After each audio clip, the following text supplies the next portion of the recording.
पुण्यामध्ये पेशव्यांच्या राजवटीची साक्ष देणारी बरीच ऐतिहासिक ठिकाणं आहेत। त्यापैकीच एक महत्त्वाचं ठिकाण म्हणजे त्रिशुंड गणपती मंदिर। मध्ययुगीन पुण्याची शिल्पकला आणि मूर्तिकला दाखवणारं हे मंदिर उत्तम ऐतिहासिक नमुना तर आहेच, पण याशिवाय इथली गणपतीची मूर्ती सुद्धा 3 सोंडेची आहे आणि रिद्धी सिद्धींचा थाट असल्यानं ही मूर्ती आणखीनच खास ठरते। चला या मंदिराबद्दल जाणून घेऊया, पण त्याआधी चॅनलला सबस्क्राईब नक्की करा आणि आमच्या फेसबुक पेजलाही फॉलो करा। मित्रांनो, पुण्यातील ऐतिहासिक वारसा लाभलेलं त्रिशुंड गणपती मंदिर, या मंदिरावरील शिल्प रेखीव आहे। तसंच गणपतीची मूर्तीही वेगळ्या धाटणीची आहे, ऐतिहासिक आहे। पेशव्यांच्या राजवटीत हे मंदिर आकाराला आलं। गोसाव्यांनी ते बांधल्याचा इतिहास आहे। साधारणतः 18व्या शतकाच्या सुमारास पेशव्यांच्या राजवटीत हे मंदिर आकाराला आलं। गर्भगृहात मोरावर बसलेली त्रिशुंड गणेशाची विलोभनीय मूर्ती इथे असून मूर्तीमागे शेषशायी भगवानांची 3.5 फूट उंचीची मूर्तीही आहे। त्रिशुंड गणेशाची उजवी सोंड मोदक पात्रास स्पर्श करणारी, मधली सोंड पाटावर रुळणारी, तर डावीकडची सोंड मांडीवर बसलेल्या शक्तीच्या हनुवटीस स्पर्श करणारी आहे। मंदिराच्या आतलं शिल्पकाम सुद्धा अद्वितीय आहे। विशेष म्हणजे मंदिराच्या दर्शनी भागात बंदूकधारी इंग्रज आणि साखळ दंडातले गेंड्याचे शिल्प पाहून अनेक जण चकित होतात। मंदिर बांधणीच्या काळात इंग्रजांनी आसाम, बंगाल हा भाग ताब्यात घ्यायला सुरुवात केली। त्याचंच प्रतीक या शिल्पात उमटलेलं असावं असंही म्हटलं जातं। त्रिशुंड गणपती मंदिर हे पुण्यातलं मठ आणि मंदिर या स्वरूपातलं एकमेव अद्वितीय असं मंदिर आहे।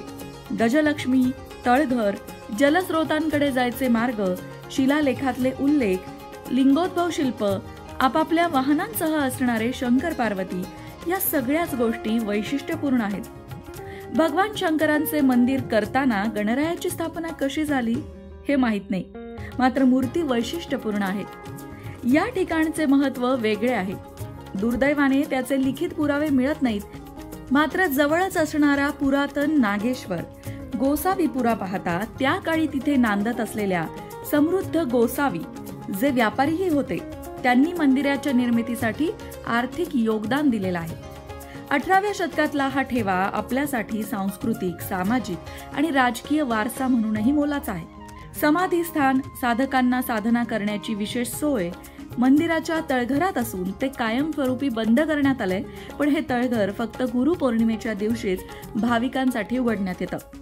विशेष म्हणजे इथल्या शिलालेखात असणाऱ्या उल्लेखानुसार इथे भगवान शंकरांचे रामेश्वर नामक मंदिर असल्याचा, तर दुसऱ्या एका शिलालेखात श्री दत्तांचे मंदिर असल्याचा उल्लेख आहे आणि प्रत्यक्षात ते त्रिशुंड गणेशाचे स्थान आहे।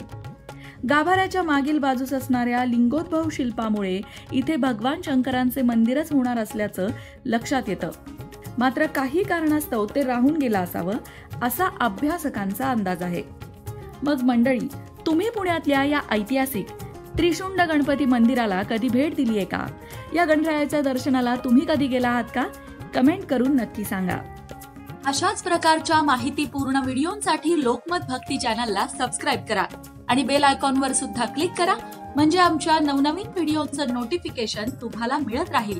तसंच योग्य आध्यात्मिक मार्गदर्शनासाठी लोकमत भक्तीच्या फेसबुक पेजला फॉलो करायला विसरू नका।